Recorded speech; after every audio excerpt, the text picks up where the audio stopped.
I hit the button and then immediately adjusted my trousers. That was terrible planning. Hello, hello, hello. Welcome to Pear of Geeks, and this week we are going to be talking, and when I say we, I mean just me, talking about you're new to RPGs, what should you do, how do you start, it's all too much. And we'll also be talking a little bit about the Mandalorian, and a little bit later, one of the old tropes has been doing the rounds lately in the community, and it's the old weapon archetype, the idea that old things are better than newer things. So, before we get going, let us do the quick thank yous to the most awesome people in the world, who are Russell Higgins, Jolly Mangina, Mark Frelful, Brandon Fishwick, Amber, Dave Poirier, Fuke Enterprises, Nate Hanshin, AJ, Philip Beck, Elizabeth Chapadickle, and David Gaskin, whose names go permanently up on the wall as a thank you in our studio for being Patreon supporters. Now, you're just getting into RPGs, or want to get into RPGs. What do you do? How do you go about it? And the first hurdle is players, finding players to play with, and that is actually going to dictate a lot about what you actually do. If the only players you've got are all new, as if you're new, it's quite likely the people that are interested in playing together, most likely the one game you all have heard of will be Dungeons and Dragons. So you got to get the books, start reading them, and well, somebody's got to read them and learn the game and run it. And that's kind of all you can do in that situation. But what if you had the choice of what system to run? What if you're, running this for your kids, or maybe you've just got people who are keen to give role-playing a go, but you're not necessarily tied to the idea of Dungeons and Dragons. And should you be tied to the idea of Dungeons and Dragons? Why D&D? I mean, D&D is hugely popular. It's the de facto standard. That it's in the public consciousness, but it's far from the only RPG out there, and it's in its current edition, its 5th edition. It's a quite simple game. It's been overhauled over the years to be a faster playing and sort of more rules light type game, but it's at its heart, it's really a tactical combat game rather than a role-playing game. And I would argue, if you like the idea of D&D rules, but you want to role-play with it and test role-playing, then probably a better alternative is a game called Fateforge by Studio Agate. So I've got a copy of that here. It comes in 2 books rather than D&D's 3. This is... I've got the... Comes in cover variant, so we've got the limited edition cover, and of course the standard one. So whichever one you see is the one to get. Fateforge, because it is basically the 5th edition book, but with extra rules on top that are conducive to better role playing. The setting stuff is a bit more thought out, and also, it's done my favourite thing ever, which is covers that line up together to make a big picture. I know, I'm just a nerd, I like that kind of thing. But one of the things I really like about this system is that, you see, there's more than one way to roleplay. There's more than one type of role-playing game. But what Fateforge does is it gives you the option. And what I'm trying to show here is a page that I can't get on camera, but it's got different sort of styles of running a game and an icon next to each of those names. So you might say, I want an action game, but I want it to be dark and gritty. So you look for the rules that have action, dark and gritty, and those are the rules you use. The core rules are the same, but the little optional extras, particularly in character generation, and also the magic system, will then change what's available to make sure those spells and the rules of the game are consistent with the tone of the game you want to play. So I really like that. But of course, that's all high fantasy stuff. What if you want to do science fiction. Well, on this channel we're quite famous for our love of this game, Corporation, which is a dystopian future of corporations running everything, and it's a ridiculous and over-the-top and fun light system. But there are alternatives. Brand new out is the new Cyberpunk system. I've not had a chance to play that yet, so I can't speak for it yet. And there's also Shadowrun, which is a kind of a not that new user friendly. If I'm being brutally honest, it's quite a heavy, crunchy game. So I would err towards Corporation, and I've got a hair in my mouth, which is great because Jason isn't here to cover for me. There's no Jason this week, which is why I'm already flailing and there's a hair in my mouth, and I'm live. God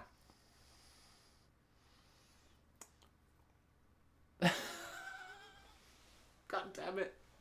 Okay, well, carry on. So, but there are so many games out there. I mean, there's oh God, this hair. It's in my. This video is a complete disaster, and I recommend not watching it, and we'll probably revisit the topic in the future and do a better video. I can't stop this, it's live. Yes! Freedom from the hair! Right, so I'm holding here Warhammer Fantasy Roleplay, which has just had a new edition. And this will be quite popular because it's backed by one of the biggest names in the gaming industry, a company called Games Workshop. And it's a dark and gritty theme, so if you like dark and gritty, this is the game to get. Unless you want to customize Fate Forge for it. Hello, Scott Poe. Thank you for being the first person to comment and make me feel like I'm not alone because I have no Jason this week. So, hello. Where was it? Yes, D&D. But other games. There are so many games out there. But of course, 5th edition wasn't D&D's first. You might come across older books like this. This is a 3.5 edition.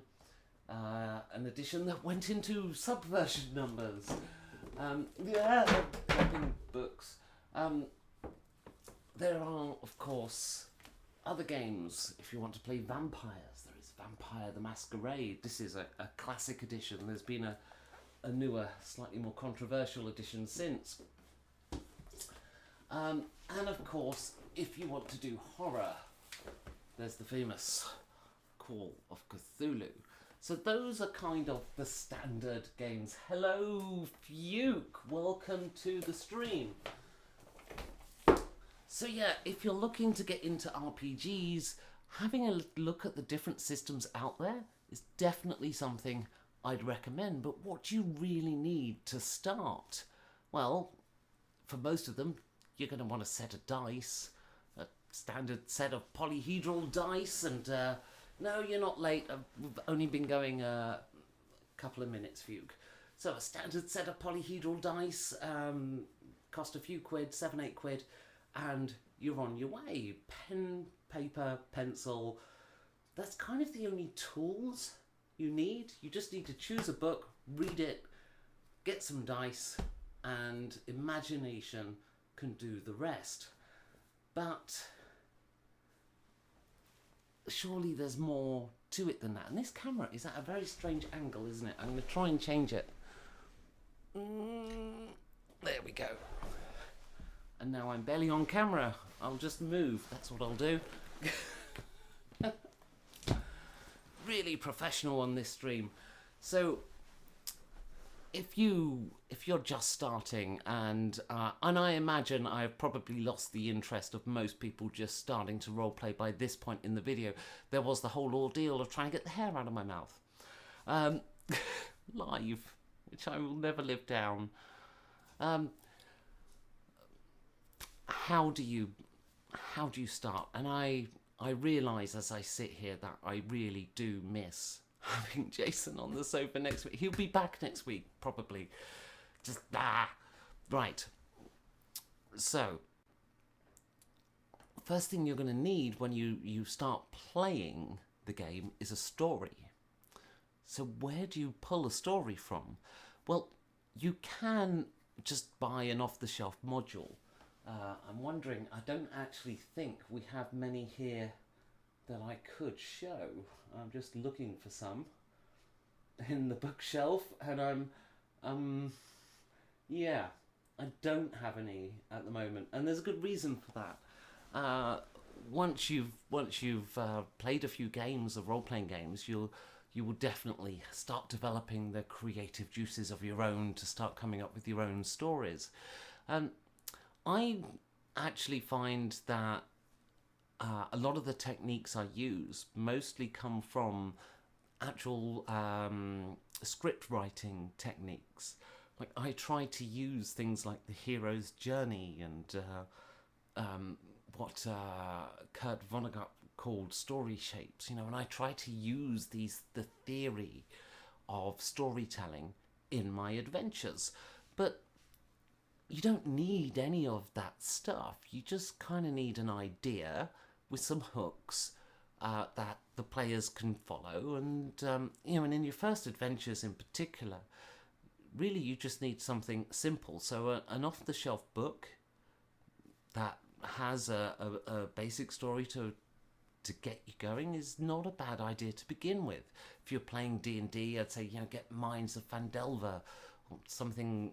Just any one of the many D&D adventure books, and they're a good thing to start with. But very soon you're going to find you want to start creating your own stories, and that's the point at which it is good to begin to understand what goes into a story mechanically to make it good and interesting and something the players want to engage with.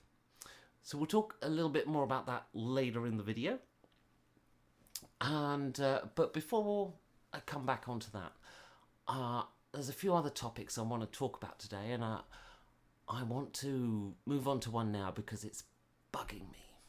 So, on this show, we talk about some pop culture-y things, but usually in an RPG context. There is a big new pop culture thing that's hit the scene, as it were.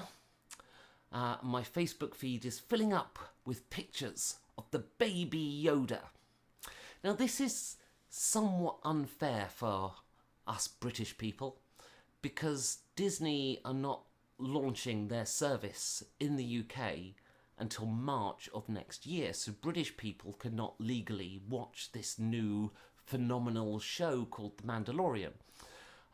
So of course I shan't be talking about the first two episodes at all, because of course, being British, I couldn't possibly have watched them, not legally. So that is, I mean, why in this day and age would you March next year?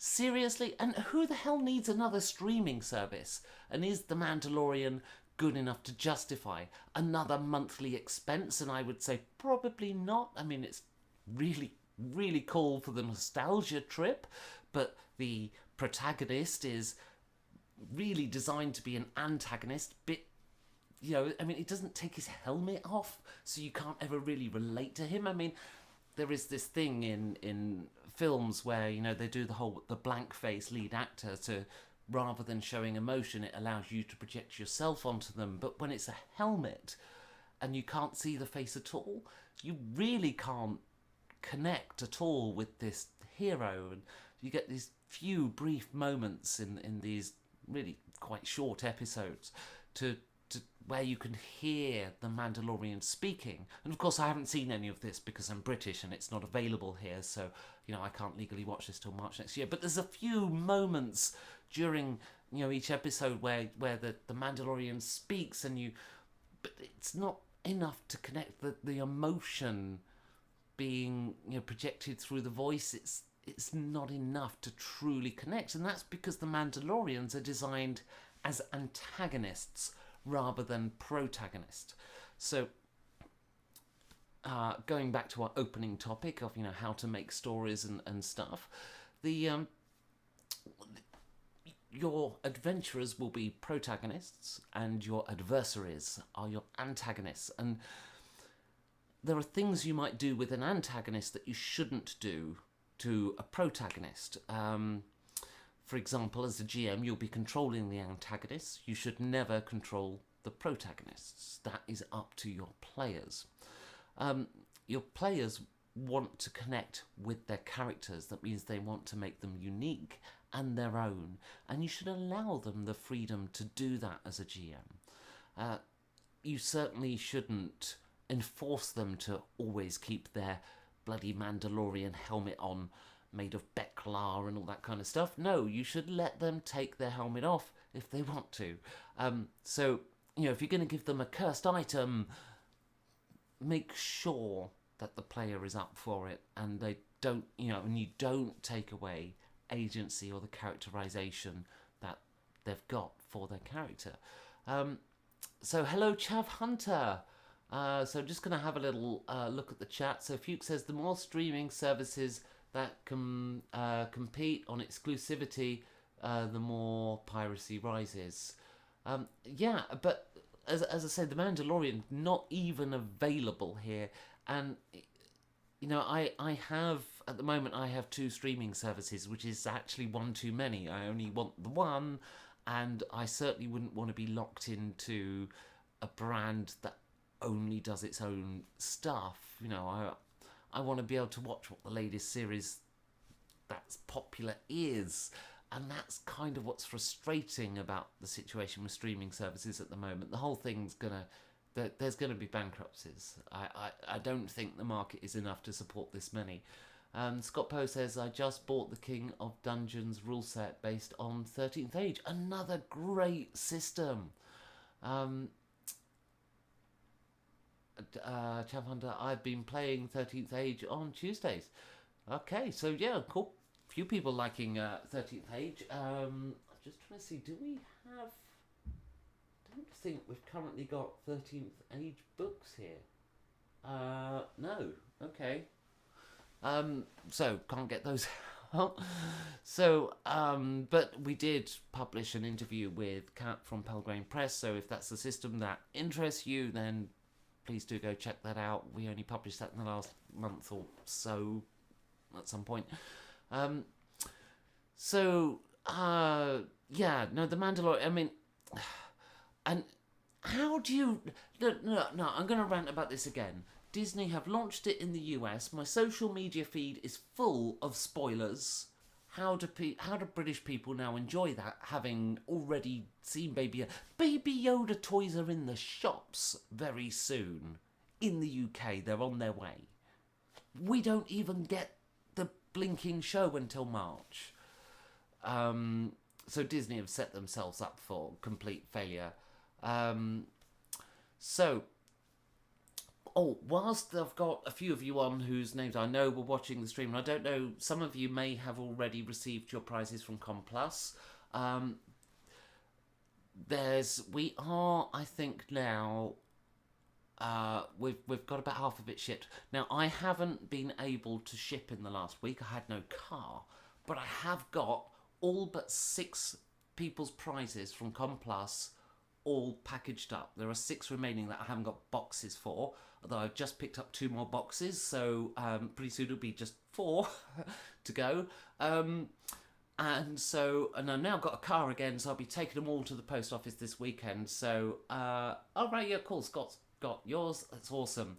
But Chav has not received theirs yet. So, trying to remember if yours is packaged up already or not, Chav, because yours was definitely one of the ones that had an awkward shaped parcel, which has caused huge issues for me. So it is just a question now of getting boxes for the remaining stuff, and everything else that we haven't sent yet will be going this weekend now that my new car has arrived. It was purely because I had a week without a car that things kind of slowed up this last week, but yes, yours is, Ronnie, yours is definitely in the lot I'll be sending this weekend. Yeah, because that missed the first batch, but then has been packaged up for the second lot to go out. So, Yes, you did win lots of prizes, Chap Hunter. And that's why I've been having trouble finding a box to put it all in. Now, some of the things when we go to send them, I might well get to the post office, and if they're going internationally, then they might say you're just over a price break, where some of the price breaks, they'd more than double in price, and it makes sense to then take them back, do them in 2 boxes, and then... So some of those that are about to go out will actually not go yet until I've repackaged them. Just depends what the post office say in terms of weight breaks. Fuke says, haven't checked the mail in 3 weeks due to... Oh... But here's the thing. This is that. How do you not check the mail? I mean, in Britain here, everything gets delivered to your door. So, you mean a box out the front? But if packages can't go in, I don't get it. Oh, not heard from Sirenscape. I think you should have heard from them by now. So, send an email through to complusteam@gmail.com, Ronnie, and we will look into that, or Jason will. Really, Canada doesn't deliver door to door. So how do you have like local depots? Is that how that works? Seems strange. Chav Hunter says, I spoke to Fiona Meridian. Oh, you mean Thomarillion, and they asked me to add money to my code to get mine. Okay, let me explain. Right, Thomarillion is a very German checkout experience. It's a German website, and the way e-commerce works in Germany, they have a very different approach to how we do over here, where we generally pay immediately on checkout, and that's what we're used to. The German approach actually is a lot more secure. It's a very Germanic way of doing things. Where they usually in Germany you would do a bank transfer with a reference number when you're buying something online. It's a much more secure way of doing transactions, because you are logging into your bank rather than giving payment details to some website.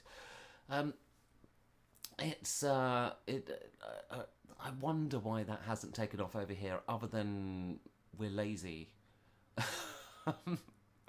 And don't think enough about security. So anyway, the way the Thomarillion checkout works is it's basically a contact us form. You kind of you add things to your cart, and then you submit a form at the end. There's a notes box. Put the voucher code into that notes box. I have let Thomarillion know of the email addresses of the winners, so they will know who. They will know your email address, and you can put the voucher code in there to sort of trigger them to check. And then, if you want to spend more than the voucher, then obviously go and, they will then say how much it will cost. So basically, usually when you order from Thomarillion, you fill in that form, and then they come back having packaged it up, and they work out how much that's going to cost to send, and then they come back to you with the price, including shipping and stuff. But obviously you'll have a voucher that will take off, well, the value of the voucher. Yeah, no, I did get an email from Tommy, and I did respond, but not straight away because weekend.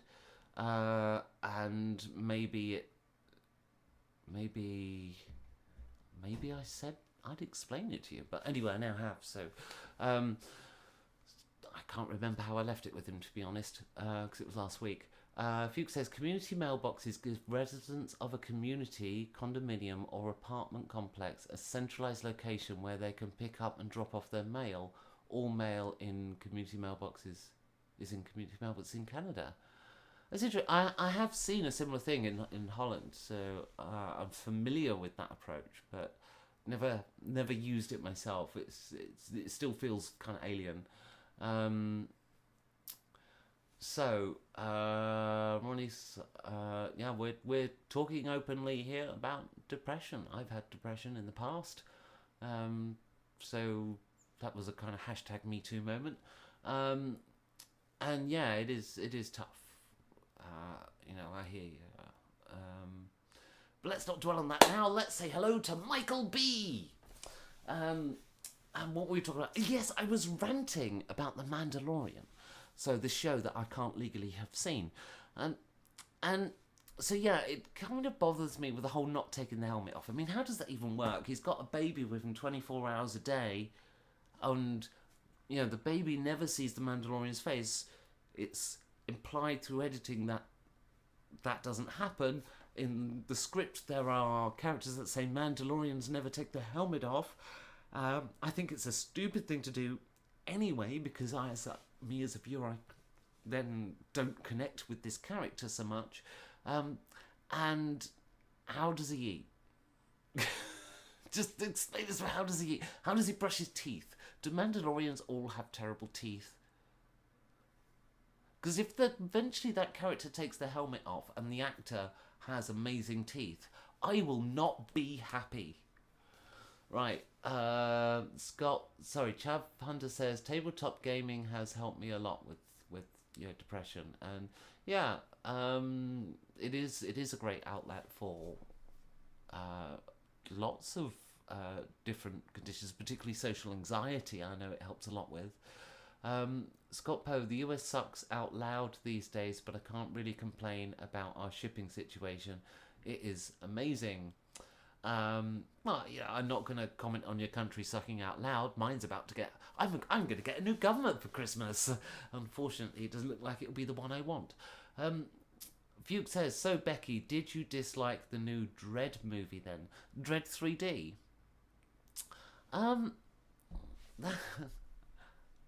I see what you did there. It wasn't bad. Certainly, Judge Dredd is an interesting character. Again, another character that never takes their helmet off. But you do get to see the jaw. There is expression in the lower half of the face. But you never get to see Dredd's eyes, which... I think does make the character weaker, and but still that half face conveys a lot, so it's not as bad as the Mandalorian, where even the shape of the face never changes. It's just this Beklar helmet. So no, the Dread was an interesting film, but for me, it was more about the 3D effects, I think, because that was when 3D was quite new, and they did some interesting shots, and it was an action film. And 3D does work with action films. So, Ronnie says Dredd can eat and clean his teeth with his helmet on, and that too. Fuke, anyone know of any tabletop games going on Saturday or Sunday? I do not. I have wedding stuff to do this weekend. And wrapping Jason's birthday presents. So, no gaming for me. But I will be gaming Monday on Pear of Geeks 2. We are running a Corporation at the moment. But it's Corporation mixed with Osric. And I don't have the Osric book in front of me, so I'll just get a monster manual for it out. So, yeah, that's a fun game. We'll be going into session 2, which I must plan, because I haven't as of yet. But I think we did talk about that a bit last week, so I won't go into it this week. So, hi Steve! And Scott says, Mando needs a lot of emotive body expression and cool little gadget sound effects to help hide his facelessness. Yeah, and... Well, he does have a few gadgets, doesn't he? But not too many. I mean, 2 guns, a grappling hook thing, and a flamethrower is what we've seen so far. So I haven't seen it, obviously, but you have. But I don't think the gadgets are enough. And and as protagonists go, is it really that original, even, or interesting to have a protagonist whose religion is a Beklar armor and guns? That's not a religion. It's just nah. But I have been enjoying it. I do believe I would enjoy it if I was legally allowed to watch it. Because it's so nostalgic and so, so many references to the older films. And I think The Mandalorian will speak more to a fan who's seen all 8, 9, 10 films so far, rather than like if you were new to Star Wars and you were just watching Mandalorian as a television series. Like I do actually work with somebody who's never seen Star Wars, and I don't think I would say to them, "Go check out The Mandalorian. You'll love it," because I don't think they would. I think, does The Mandalorian stand up as a show on its own? Well, basically, he's like this invincible fighter. Occasionally the challenge is too big for him, but something else comes along and saves him, something I call Gold Dragoning, but I think does have a different name. Where, the all-powerful being comes and saves them. In this case, Baby Yoda. Where are we up to? The helmet contains stuff too that can beep and whistle. I hadn't really noticed that. Because usually if he wants to see something, he gets out his scope from the rifle, I imagine. Because of course I haven't seen it. Steve says, we're talking about The Mandalorian. Yes. Yes, the show we can't watch yet. Fuchs says, I don't like Disney. I prefer the Star Wars Holiday Special to episode 8 and 7. Wow. I could not watch the Holiday Special. It's that bad. But it does exist out there on YouTube if you look hard enough. Was it on YouTube? I think so. Yeah. Oh, God. I think, well, we had the discussion a couple of months ago about 8 and 7, so let's not relive that one. I'm looking forward to 9, though, even though I've never yet particularly enjoyed a J.J. Abrams film. It's usually very predictable.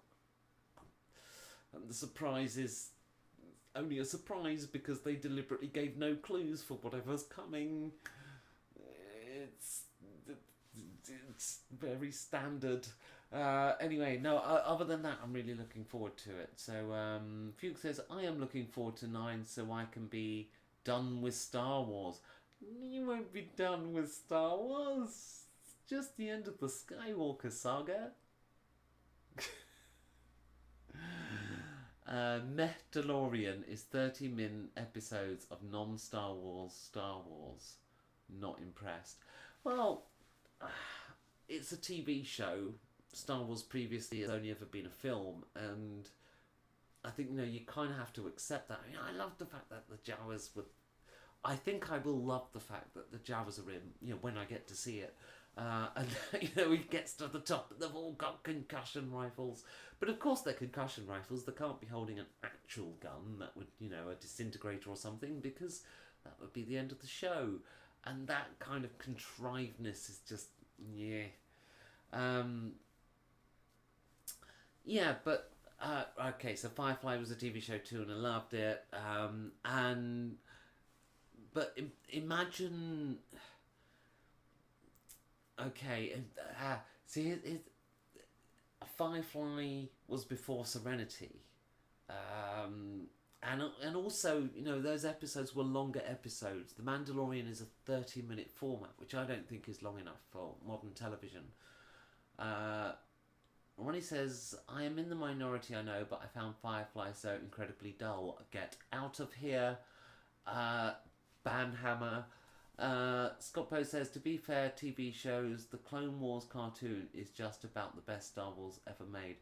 And, I haven't watched the Clone Wars cartoon. I've seen it. My nephew was watching it once. And it was a cartoon for kids and it didn't appeal at all. So I never got into it. The rendering quality was so bad. Like, oh my god. And the animation... no, didn't like that at all. Fuchs says, I do not see any reason to personally continue after 9. Sorry, Becky. Scott Poe, that include the theatrical release of the Clone Wars cartoon. There was a theatrical, right? Okay. No, I mean, Disney is going to keep pumping out Star Wars stuff, and if you're, for those of us who are old enough and who love the love the what do they call it, the IP, we'll continue to consume stuff for as long as we can see everything. It's like the completionist statistic. But I can respect somebody saying, you know what, after this, yeah, because that's the end of that story arc. Okay, yeah, I get it. But I kind of expect there to be a movie every year or two for some time to come from Disney on that one. Ronnie says, happy to be a heretic on this, as I just found it dull, predictable, and illogical in its format. It's character drama, Ronnie. Yee. Scott Poe, it's on Disney Plus. Get over the art and see it, the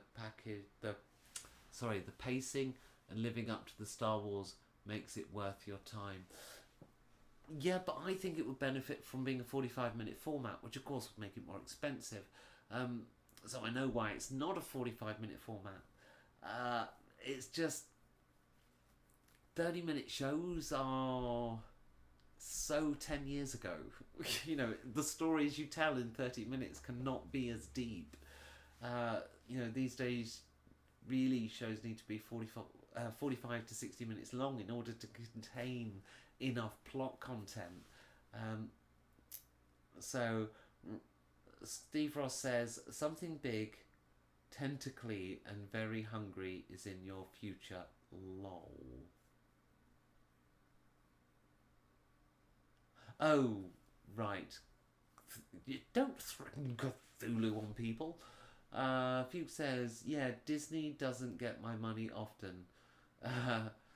Scoppo is Droids and Ewoks on Disney Plus. There's another one? Droids and Ewoks? I haven't heard of that. Don't know what that is. Michael B, remember Disney is the company that put out 14 Land Before Time movies, many direct to DVD, but they churn them out every 2 years. What is Land Before Time? I do not know this franchise. I don't think I want to if there's 14 movies. Anyway, let's move on to our next topic before I get dragged into talking about The Mandalorian endlessly for a long time. Okay, children's dinosaur movie, fair enough.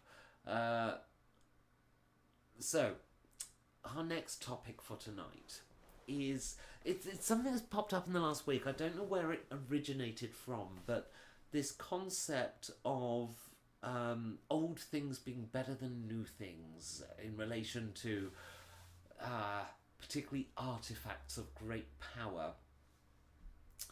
And it's interesting because whoever originally raised this brought up a really good point, because we do kind of default into this notion of you can discover some great evil rises, but the way to stop them, the only way to stop them is some weapon of great power, some artifact of great power that's buried somewhere and it's thousands of years old type thing. Why is it buried thousands of years ago? Why could they make that thousands of years ago, but we can't make it today? Has there been no progress in our worlds? Were the societies of thousands of years ago more advanced than the societies where our adventures are taking place in now? Why are all the great powerful items of the world buried in dungeons? It doesn't make more sense. The idea that a weapon, or I say weapon, I keep saying weapon, but the in Harry Potter it'd be the Horcrux. There is a plot, a story writing plot, MacGuffin. That's it. The storyteller's tool of the MacGuffin, the thing the heroes need to defeat the antagonist, is quite often we just default to this lost magical thing deep in the earth somewhere. And I remember when I did my long-time viewers will remember me talking about a campaign called the Brawlers, which ran about 3 years ago-ish, I think now. And in the Brawlers campaign, I had a history where a great weapon had been made to defeat a dragon, and this dragon rose again. So they had to reforge the weapon. It wasn't that they went to find the weapon buried somewhere. I mean, that was long since lost. In fact, I knew exactly where it was. The dragon had it in its hoard because the dragon had never actually been killed. The whole big twist was the dragon was just getting the adventures to make another one of these weapons. Because okay, my twisted adventure plot, as they found out at the very end, was the dragon wanted this powerful weapon to present to Tiamat as a mating gift. But anyway, so anyway, I had my adventures forge this great weapon that involved power from all of the different Norse gods, because I was using the Norse mythology. And so, you know, each Norse god got to sort of add their power into it, and there was a whole adventure path for each Norse god. So, you know, you do the Loki one, Loki adventure section, and you do the Thor and the Heimdall and so forth. So, let me just catch up on chat. Fuke says, society keeps resetting itself due to the Dark Ages between times of strife. Ronnie, about to do a big dungeon with that old cliche, but it's one of my dungeons, so it's not going to be cuddly. Michael B, I think it is the idea that the Romans were more advanced to the Dark Ages, with the Middle Age fantasy RPGs being based on the Dark Ages. Well, I don't think they are really based on Dark Ages. I mean, architecturally, the trope visuals of high fantasy are from medieval Western Europe. You know, Dark Age homes tended to be stone or round and wood and wicker and not Motte and Bailey, oh god, what do they call the wicker mud pack thing, that one. Anyway, so the you know, I tend to think of high fantasy as more medieval, and your the low fantasy stuff is more Dark Age. You know, the swords and sorcery, that's kind of Dark Age. I think magic and the standard tropes of high fantasy are sort of more into the Tudor times than anything. So I think it's the idea. Oh no.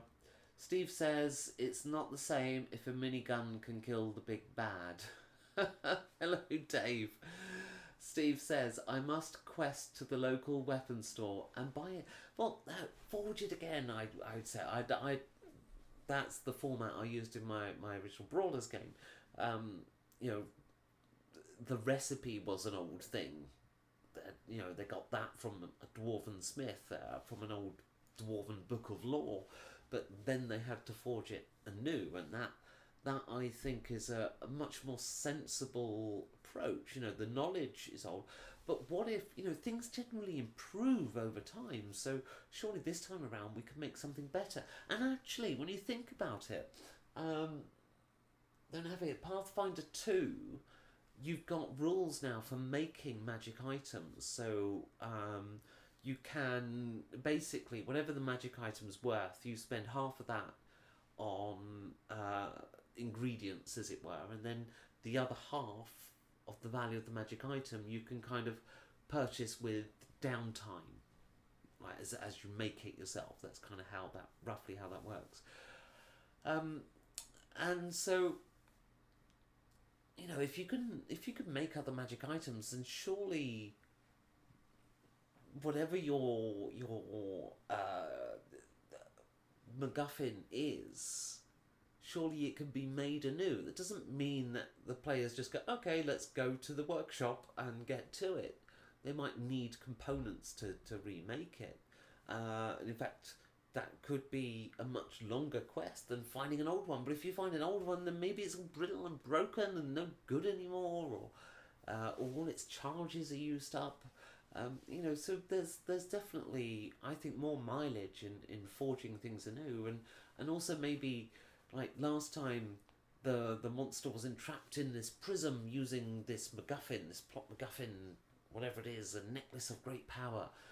Maybe this time we can forge one that is powerful enough to trap it forever, and keep the antagonist, permanently dealt with.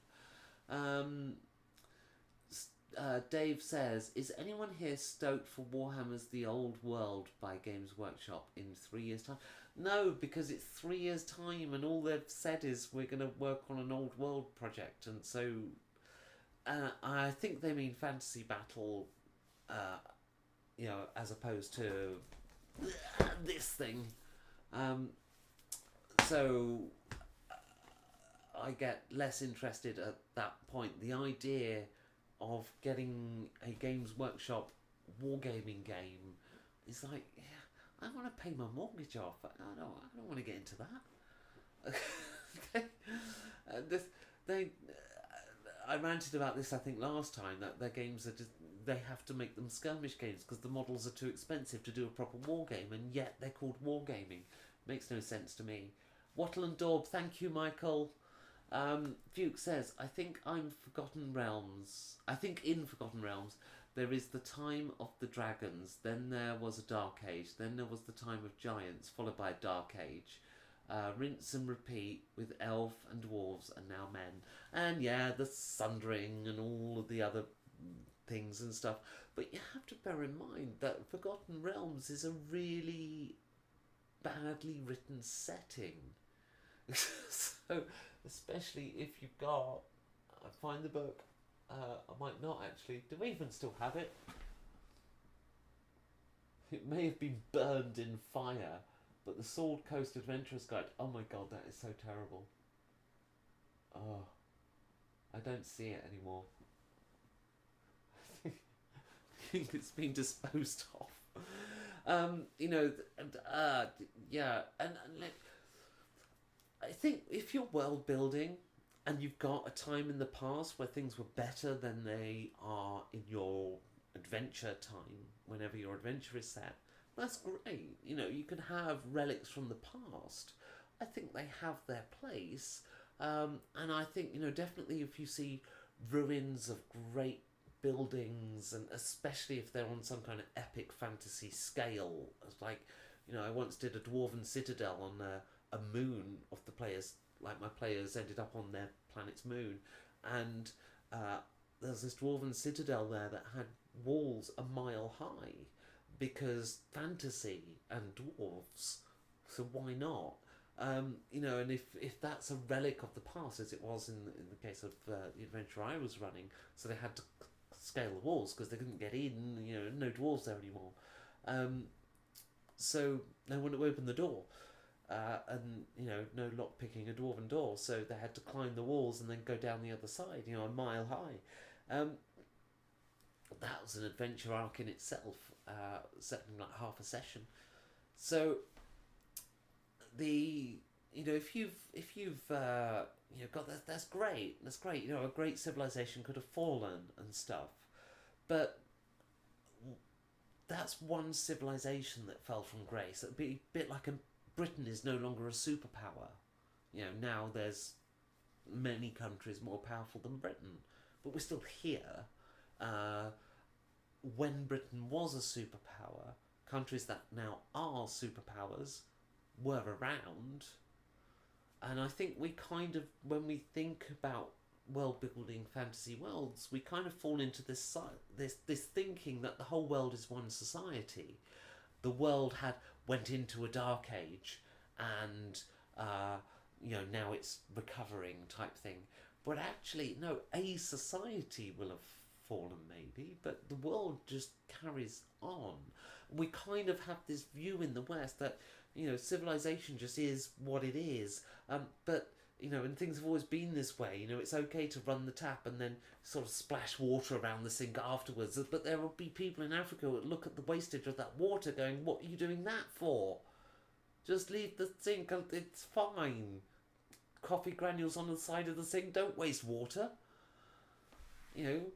it's and we forget, Complas 2 a couple of months ago, when I was doing the research for that, and I found out that the average age in Uganda today is under 30 years old. People die essentially of poverty, not even making it to 30. And when you look at our world today, we aren't one society. We are 200 and something, or is it 198 or something countries, and within those countries, arguably more than one society in many of them. So when you're world building, the same thing is true. We tend to think of it as one society, because when we're looking at history, we're generally looking at European-centric history, because that's what's got written down and that's what's taught in our schools. But that's not the whole world. There are many other societies, and arguably some of them more advanced. At some point, the story of Atlantis emerged because there was a society that was more advanced, presumably, than the people whose recorded history we have. And we don't have their recorded history. Whoever they were and wherever that city was, and the legend of Atlantis was born, but most legends are based in an element of truth. It probably means there was a more advanced society that did fall somewhere. We don't know where. There's been many suggestions as to where, and so I'm not going to get into all of that. But do you see what I mean? When you're doing your world building, there isn't a dark age, then a period of enlightenment, then there's a sundering and another dark age, and then a period of enlightenment, and then magical floating cities come crashing down, and it's another dark age. And the world isn't one history. Right, where was I? I think I'm behind on the chat after that little rant. So,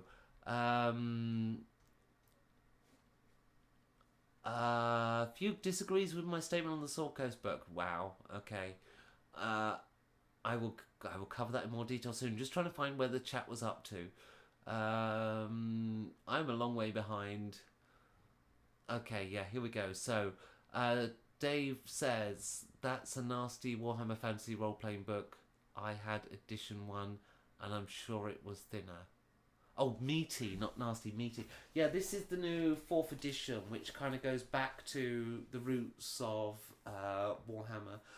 Jason did actually interview Dominic McDowell-Thomas, who's like one of the top people on this project, done a lot of the writing, and I think he kind of edited. He's kind of the producer, I believe. Anyway, I'm pretty sure that interview's on the channel, and it's well worth checking out because it talks about why this edition is what it is. But yeah, it's kind of going back to the roots of the older editions and bringing back the heyday of Warhammer Fantasy.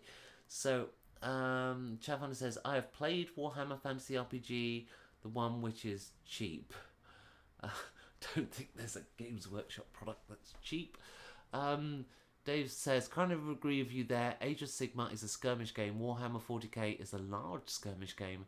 But Warhammer 40k Apocalypse, released this year, is a proper big battle game. Are they, just curious, actually, are they using smaller, like the epic scale minis for that? Or are they expecting you to buy many £25 minis that size? Because that's the kind of the issue I have with GW. The cost of the minis, the games aren't what they claim to be. Fuke says, I disagree with your statement on the Sword Coast book. Right, Sword Coast Adventurer's Guide. I'm just going to have another look, see if I do see it up here. Because if I do, I can do a test, and I will show you demonstrably how bad it is. But it doesn't look like we have it. Oh, I think I've seen it in a pile of D&D books. Hang on. Right, somewhere over here. Haha. Xenophiles, Velos. It must be therefore this one. Okay. Sword Coast Adventurer's Guide on why it is the worst D&D book ever written. Random page. Religion. Let's try another one. Random page. This is the Tieflings page. It's talking about angels. I don't understand why D&D has angels, or Asimar, when they've got so many different pantheons and stuff. That makes no sense. Anyway, this page has half-orc deities on, so religion. This page, where are we now? The Ogres, Helmshold, Order of the Gilded Eye, places in the People's Hold. You know what? We might have actually opened on a page that doesn't mention religion. No? Third page. Third page, there was no religion. Let's go right to the start. Surely there's no religion right at the start.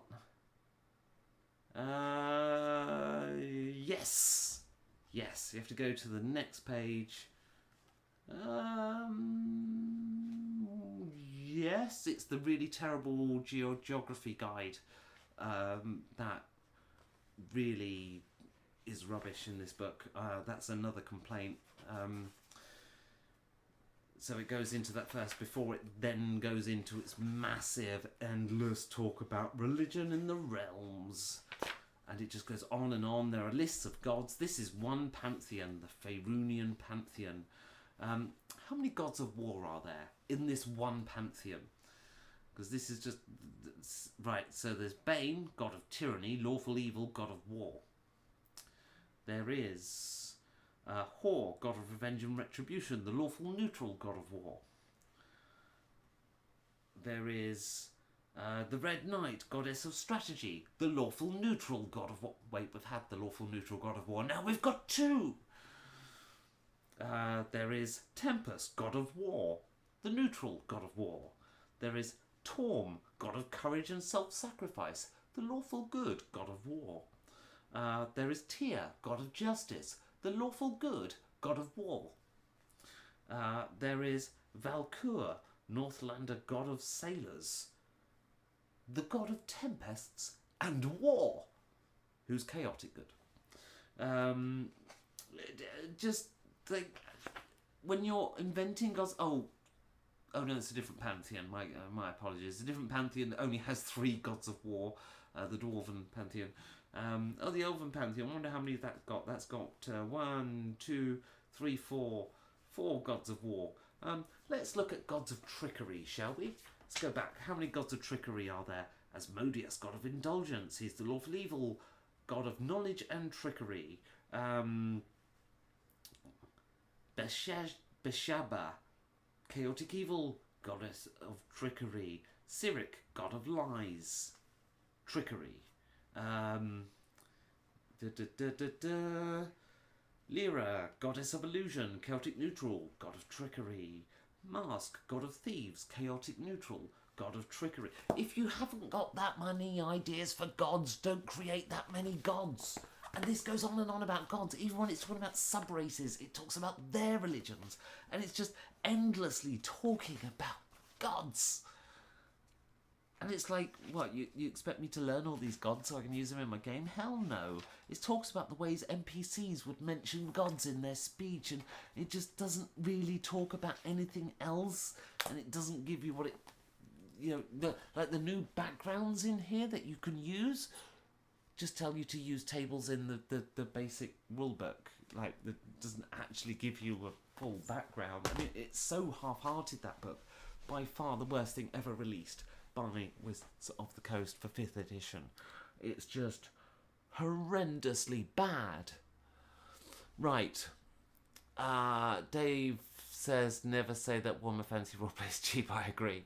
Ronnie, I could be interested in playing the Warhammer RPG, but the minis games are useless to me. And yeah, I'm much the same. I don't want to get GW minis. So, Steve Ross says, as it happens, I have Warhammer Fantasy Roleplay 1st and 2nd editions. So I think 3rd edition was a massive change for Warhammer Fantasy Roleplay, and I don't think the fans of the game particularly liked it, which is why 4th edition has been so good for them, because it's kind of brought things to what it should be, and then modernised the rules, but kept it where the game needed to be. So Michael says, Forgotten Realms is like a stew cooked by 6 different chefs, each from a different cuisine. Yeah, you're not wrong. Ronnie says, I know you do, Steve, because of... Oh, right, so don't want to get involved in your conversation. So Fuke says, I need to get up and get ready for work, but I rather imitate Sleeping Beauty. Oh, good news! Getting new glasses this weekend, so I'll be able to read the screen at last. The chat just flipped all over. Right, okay. So, Ronnie says, now there's conversations going on that I'm not up to speed with. Ronnie says, this Sunday, my players will quest to save their timeline and the past they are currently trapped in, but it wouldn't be fun if it was easy. No, I agree with that. You need a certain amount of challenge to overcome, but at the same time, I think we've become far too accustomed to succeeding in our adventures, and I do like the possibility of failure to be real, and that means you have to let the players fail sometimes. And does that mean that a story's main villain should be undefeatable? It's not often you get groups that will play campaigns to the end, and when you do get one, I suggest you keep that group going. So in that sense, I kind of like the main story arc to get to its finish and its completion, but certainly subplots should be riddled with failure in my mind. I kind of, it ruins the sense of belief if the players can always succeed, and especially if that involves railroading the players to make that success happen. Success needs to be earned to be truly satisfying, and the same is true when you're building an adventure. If you make it impossibly difficult and the players fail, that is unsatisfying, but if they succeeded, it wasn't a challenge, it's unsatisfying. So getting success that's satisfying can be hard, and I think one of the ways to do that is to have multiple levels of success, multiple means of success. Allow the players to succeed at something, even if they fail the big thing, or the thing they thought they were trying to achieve. Which is a difficult thing to do when creating an adventure. So yes, by all means, make it hard. Right, Ronnie says, the ultimate villain in a game should be very difficult to defeat, but never impossible. I think in some ways they kind of are impossible until you've got that plot MacGuffin. Because if you've got a villain that can't be killed until the end, when the MacGuffin thing is there, then you can get a more satisfying resolution, and it means, more importantly, you can introduce the villain to the players at a time when the players can't kill the villain, which allows you to have dialogue, which is so important in a good villain. Films can show us the villain separate from the hero, so that when they meet, there's a showdown. But if you do that and even then, quite often they like to have the hero fail against the villain first. That's just part of storytelling, as part of the hero's journey. But if you do it in an RPG where the players don't meet the villain until the very end, then you've missed huge parts of storytelling. You've got to introduce that villain. So having a villain who is unkillable until X is true, then that is a much better way to have a villain. However, your players have to know that villain can kill them. So many players will just charge right in, and if players initiate combat against an unkillable monster, what are you going to do? Well, you've got to kill the players.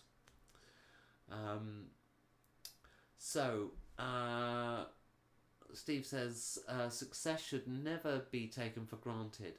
The players should be in fear for the characters where appropriate. And I agree. Fugue says, can players accidentally become the big bad? I've done many adventures where the real sort of message of the adventure was actually you're the bad guy, and it's not in a it's in a shades of grey kind of way. Players that thought they were rescuing something, but or recovering some stolen thing, but it turns out actually the person giving the orders or who gave them the quest didn't give them all the information. So and I love doing that stuff, but I've had to knock it on the head because my players just knew it was happening all the time. It's like, and if you do it every time, they'll disengage with it. They'll stop asking questions. So so I don't do that at the minute, but at some point in the future I'll bring it back. So Steve says Cthulhu dispelled, banished, but never killed.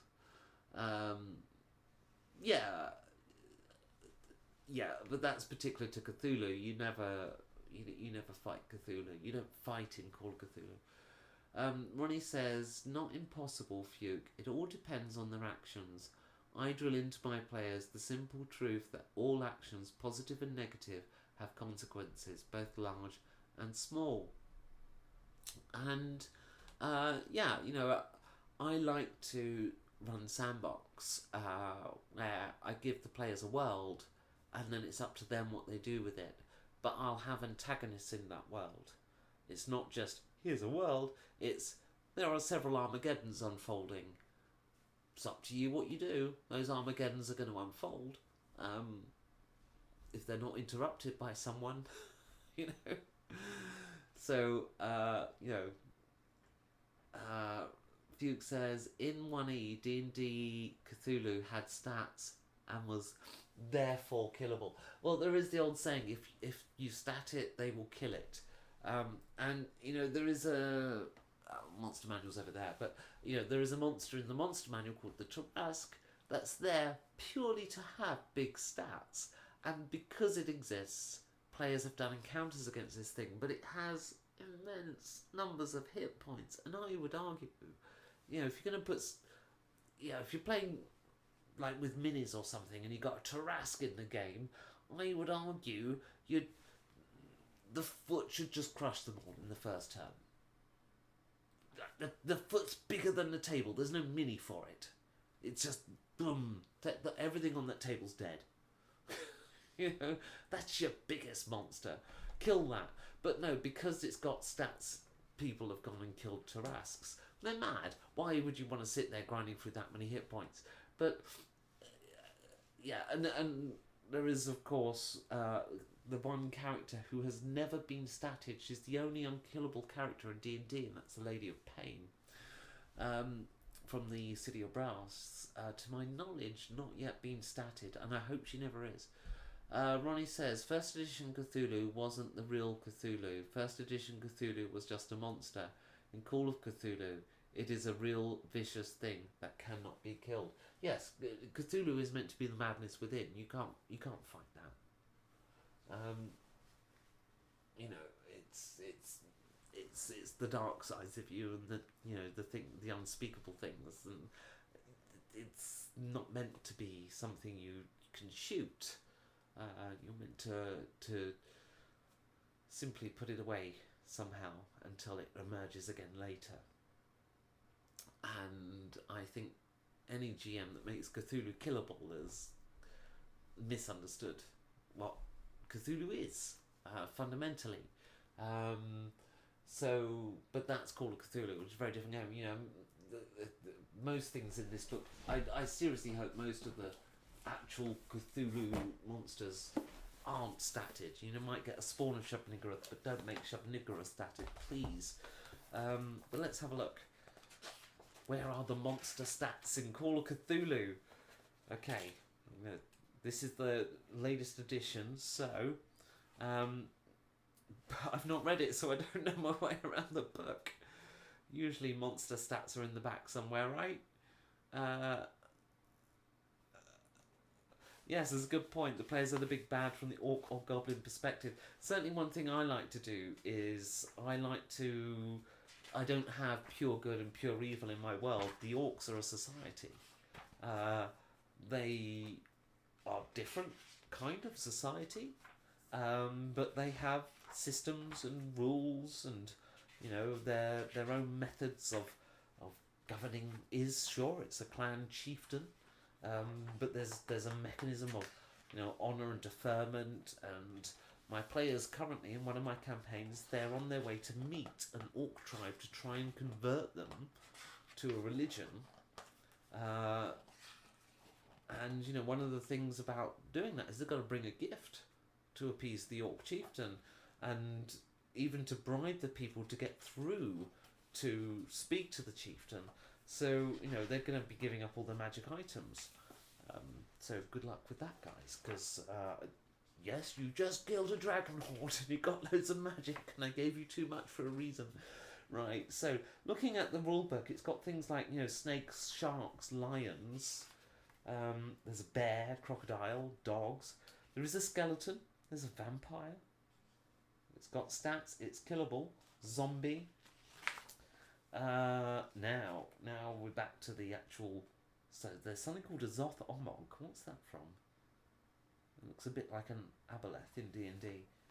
That's been statted. Yib Stil Yig Yog Sothoth. Yeah, it's been statted. Constitution. This is a percentile system. Constitution 2000. What's that? They don't stat that. It's not meant to be killable. But I think they often put stats in Call of Cthulhu for some of these things just to emphasise how unkillable they are. But if one of the old ones, here we go, Shub-Niggurath has been statted. The Black Goat of the Woods. Constitution 850. Hit points only 145. I'm already coming up with plans to kill that in Call of Cthulhu. I haven't seen Cthulhu itself yet. Nyarlathotep's in here. King in Yellow. Haster. Gathanoth. I've not come across that one. Deoloth, yeah. Right, where is... the Great Cthulhu. So presumably, if I read on... The Great Cthulhu, Master of Wheeler. It has been statted.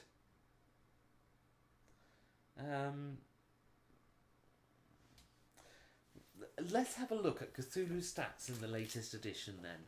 Strength 700.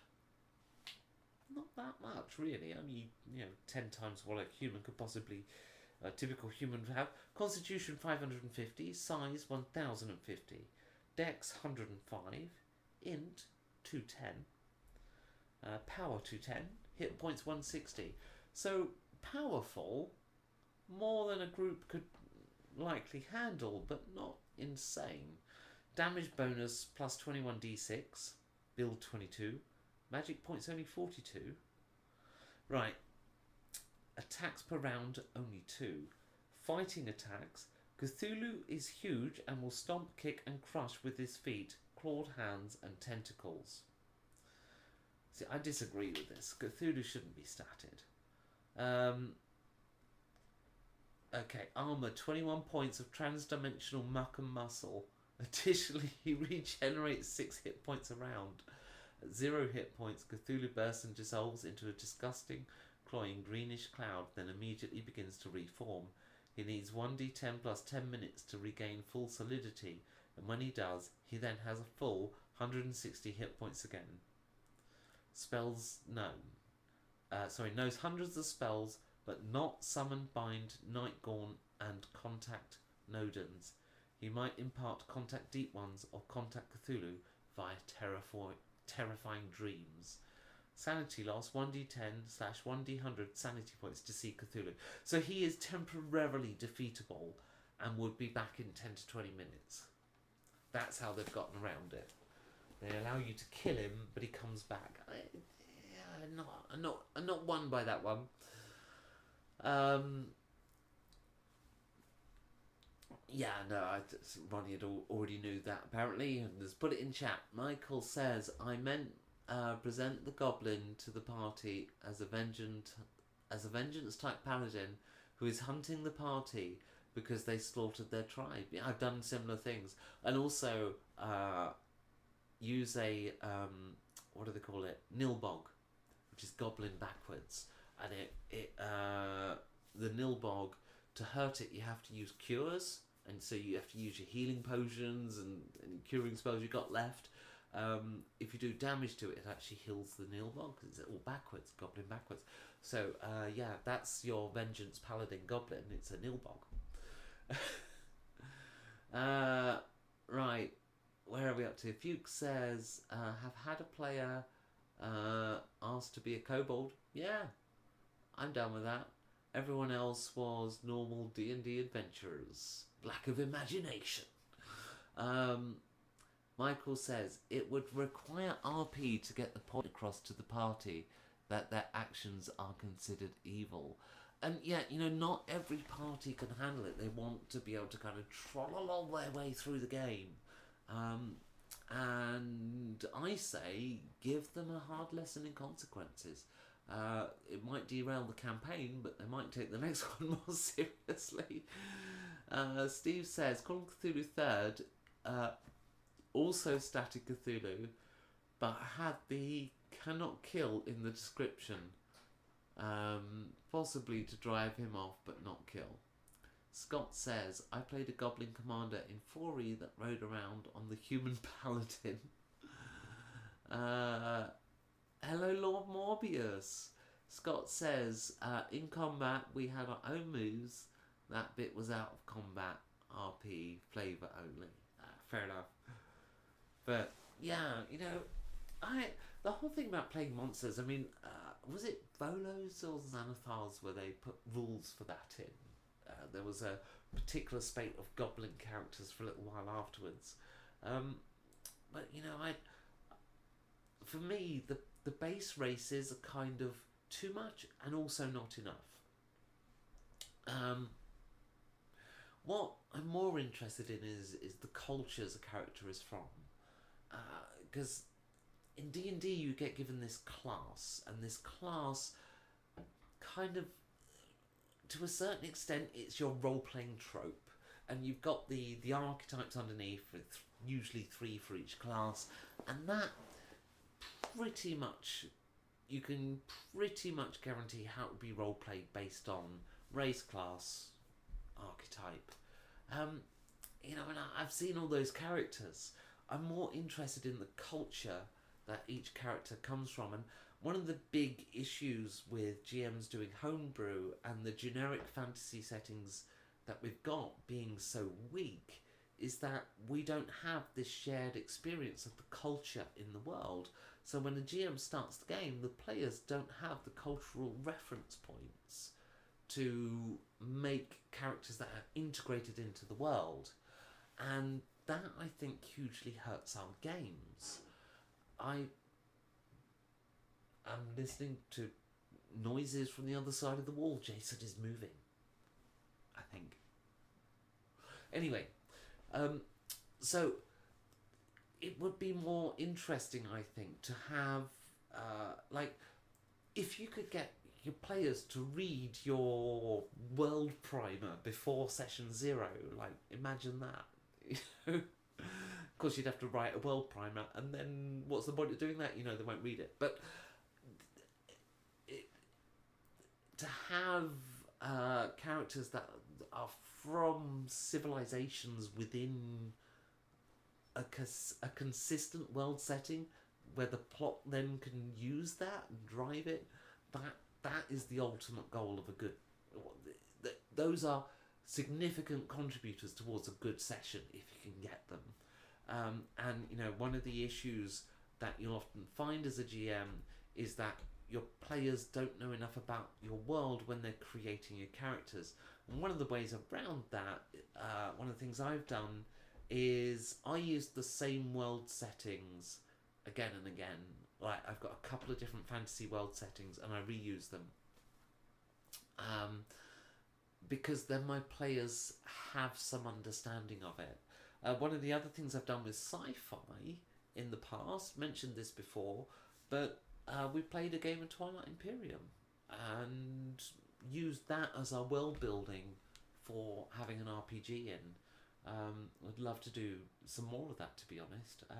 Mostly because I love Twilight Imperium. Hello, Bazorkin. What's weird is I never see anyone play up their monk order. It's like they've never watched Kung Fu. Yeah, and well, monks are always that awkward one because the moment a player wants to play a monk and have Kung Fu and martial arts, the GM has to include them in the world. And that often doesn't mesh with the traditional Western medieval Tudor building style standard high fantasy trope. And it's often quite interesting to me when GMs do actually introduce monastic orders. These sort of weird combat monastic orders that are kind of out of place in the sort of standard Western European high fantasy. But I've seen GMs do it, and they're trying to include this character, but this character is out of place, which it's often just a huge amounts of suspension of disbelief as you watch the train wreck unfold. I would be like in that fantasy setting. I'd be much more inclined to have a more traditional Western European monk. But of course, people use the cleric for that, and I don't think that if you're going to have a monk, in the Western European tradition, then they really shouldn't have any powers of that kind. It should all be much more subtle in how they work. So anyway, Kung Fu was a TV show in the US starring David. Never heard of him. Bizolkin says, but what I'm saying is, every single time I ask, who was your master teacher, I get blank stares. Yeah, I mean, this kind of, if you're gonna do the martial arts thing, then you've got to have learnt it somehow, and whether that was in Kung Fu monastery or whether that was directly from a sensei of some kind. Maybe you're asking it too soon on the characters when they're. I mean, because that is one thing. If you're just starting a new character. I mean, I've never actually played a monk. Come to think of it, I have never in any edition of D&D played a monk. I avoid them. I think mentally when I'm creating characters, because I just don't see them in the world. I don't see them fitting. I don't see them working. Often see monks in the game and always feel that they don't really fit in. And oftentimes I don't think they're really played that way. Same as Dragonborn. Dragonborn are way too common and not played with the prejudices they should face. So Scott Poe says, I prefer to think of monks as pugilists. The form their weaponless combat takes should be as open as the other classes. Kung Fu should be but one expression. Well, here's the thing. Now, we often sort of go straight to Kung Fu, but there are many forms of martial art, of weaponless martial art. The Friar Tuck in Robin Hood is the classic example. That was a monk who could use a quarterstaff. There are African forms of breakdancing, for example, was birthed from an African form of martial arts. So, there are other ways to interpret the monk class, I think, than just Kung Fu. Ronnie says, combat monastic order, I give you super priest. Right, Lord Morbius says, no fugue, we don't want that. That would be, I missed what that was referring to. Monks should be boxers, says Fugue. It's a form of unarmed combat. I'm down with that. I think 5e, the 5e template is very kung fu, but I think you could very easily have a word with your GM and do a boxer. Jedis are monks with light swords. Yeah, look, no, Jedis are samurais. All right, they're space samurais.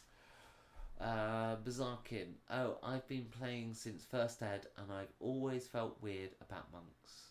Yeah, it doesn't work for me. Also a first ed player. So, heck, Batman Begins represents a seeker of enlightenment going to a hidden temple to learn. Batman Begins. There were so many Batman movies, I don't remember them all. I'm pretty sure that's not the one with the nipples, though.